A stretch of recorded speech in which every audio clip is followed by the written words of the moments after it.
ஸ்ரீ குருப்பியோ நமஹா. ராதே கிருஷ்ணா சேனலின் அன்பு நேயர்களுக்கு நமஸ்காரம். இந்த வீடியோவில் நாம் அபிராமி அந்தாதியின் 92வது பாடலை போடுகிறோம். இந்த 92வது பாடலை பாடுவதால் என்ன பயன்னு மனப்பக்குவம் உண்டாகிறது. இந்த இந்நாளைய சூழ்நிலையில் மனப்பக்குவம் ரொம்ப அவசியம் இல்லையா?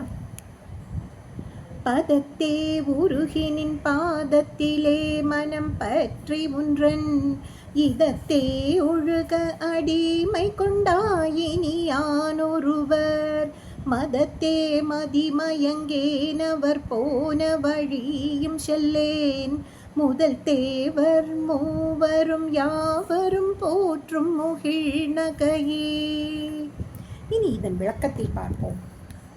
இந்த 92வது பாடலில் பட்டர் முத்தேவரும் போற்றி பணியும் முதல்வி அபிராமி என்கிறார். பதத்தே உருகினின் பாதத்திலே மனம் பற்றின்னு பட்டர் சொல்கிறார். இதன் பொருள் இறைவன் பக்தியை மட்டும் தான் எதிர்பார்க்கிறார்.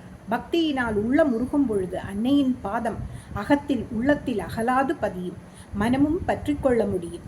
பக்தர்களின் உள்ளத்தில் அபிராமியின் அம்மையின் பாதம் பதியும். இதை பட்டர் பதத்தே உருகி என்று கூறுகிறார். அபிராமியின் பதத்துக்கே உருக வேண்டும் என்கிறார். நின் பாதத்திலே மனம் பற்றி என்று சொல்கிறார். அன்னையின் பதத்தை உருகினால் மனமுருகி அந்த பாதத்தில் நம் மனம் பற்றி கொண்டு பதிந்துவிடும் என்கிறார். இடை தவறாது அன்னையை நினைத்து கொண்டிருந்தால்தான் அன்னை நம்மை விட்டு அகலாதிருப்பாள். உன்றன் இதத்தே ஒழுக அடிமை கொண்டாயின்னு பட்டர் சொல்கிறார். இதன் பொருள் இங்கே அடிமை என்ற சொல் சரணாகதியை குறிக்கிறது.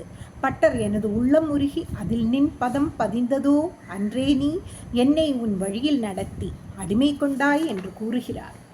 இனி யான் ஒருவர் மதிமயங்கேன் அவர் போன வழியும் செல்லேன்னு பட்டர் சொல்கிறார். இதன் பொருள் பட்டர் அபிராமியிடம், அம்மா உன் பேரருள் அடியேனுக்கு கிட்டியுள்ள பொழுது இனி வேறு ஒருவரிடமும் நான் மதிமயங்க மாட்டேன். அவர்களின் அறிவுரையை கேட்டு அதன்படி செயல்படவும் மாட்டேன் என்று உறுதியான பக்தியை தெரிவிக்கிறார். முதல் தேவர் மூவரும் யாவரும் போற்றும் முகிழ்நகையேன்னு பட்டர் சொல்கிறார். இதன் பொருள் அன்னை அபிராமியை தேவர்களின் முதல்வர்கள் அரண், அரி, அயன் மூவரும் மற்ற தேவர்களும் போற்றி வணங்கும் பெருமை பெற்றவள்.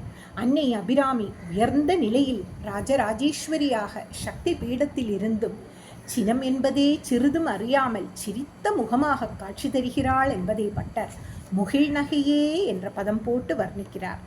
புன்முறுவல் பூத்த முகத்துடன் எல்லோருக்கும் அருள்மழை பொழிகிறாள் அன்னை அபிராமி. ஸ்ரீ அபிராமி அம்மன் திருவடிகளே சரணம்.